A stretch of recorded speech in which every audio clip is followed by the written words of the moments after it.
Nkosi yasezulwini nginomntwana Jehova lo guqile ukhaya kangema intabeni zaseMelmoti phasi umfundisi ushabanga makabonga Jehova ngiphe baba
Baba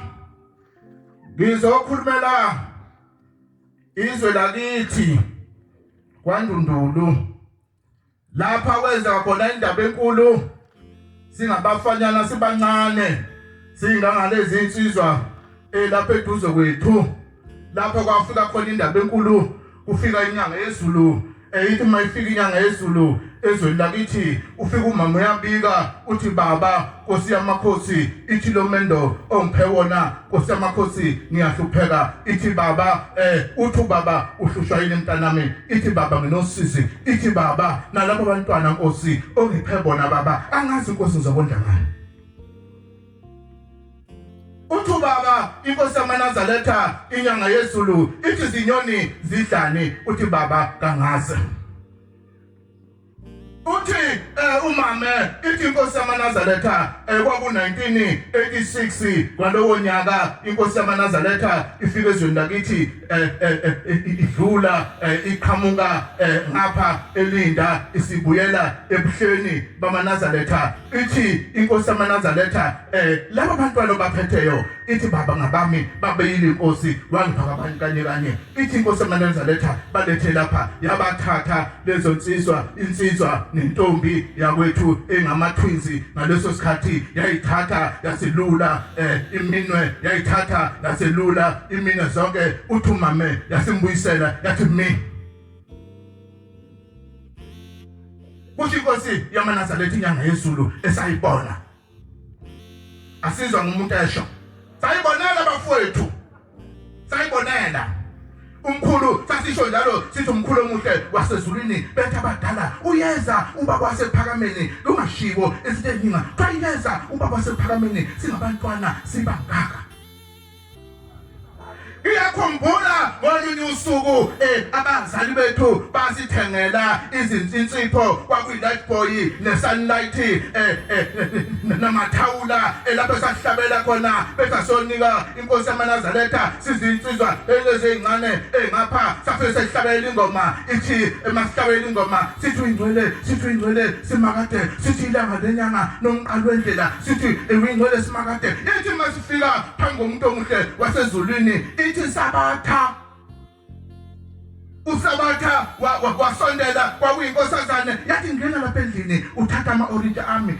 namba nazingane zakho sahlala lapha siguqile sibuka lo muntu omuhle wasezulwini inkonzo ezinhle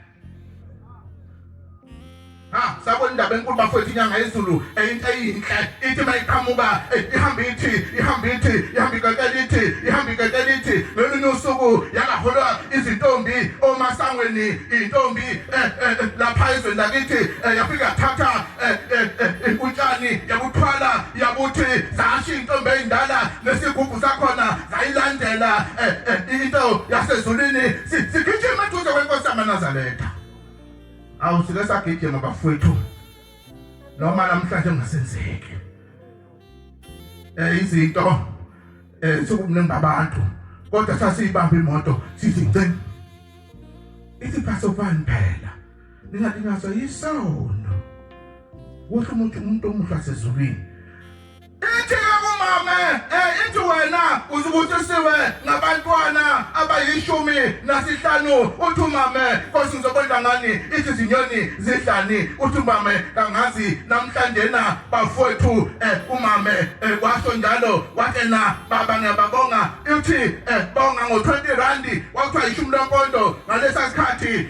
uthi mama ngahluleka kwaba khona isakwazi esidala okwakuthiwa u30 wakashanga intombi endala ezayibona ubaba mkhulu yena wakhipha lo 20 rand wawunika umama wathi bonga wathi masebongile yathi Nkosi ibusisa kodwa namhlanje na intombi ezala yazala ishumi labantu nomuntu omuntu saba u11 makabonga leNkulunkulu Thathi sasaliwe uthi uyobusa enzalweni yakho namhlanje na maNazaretha amahle enkosini ayikho into engekho emzini kaBaba emzini kaMama ayikho into engekho ngale nkosi yamaNazaretha umama ubusile iminyaka eyishumi neminyaka u80 wasuthi ngonyaka odlule wasemthatha uJehova nangonyaka odlule wamthatha uBaba bangale wenzayo ngiyabacelela Nkosi uzukhumbule Nkosi imphefumulo yabo kosemalibeni Awu uningi ngabe ngiyakusho kodwa ngoba isikhathi ngiyayibongela nami uguqa ihlalo lesikhosi sasezulwini mangabe uNkulunkulu inkosi ibusise nikuzwe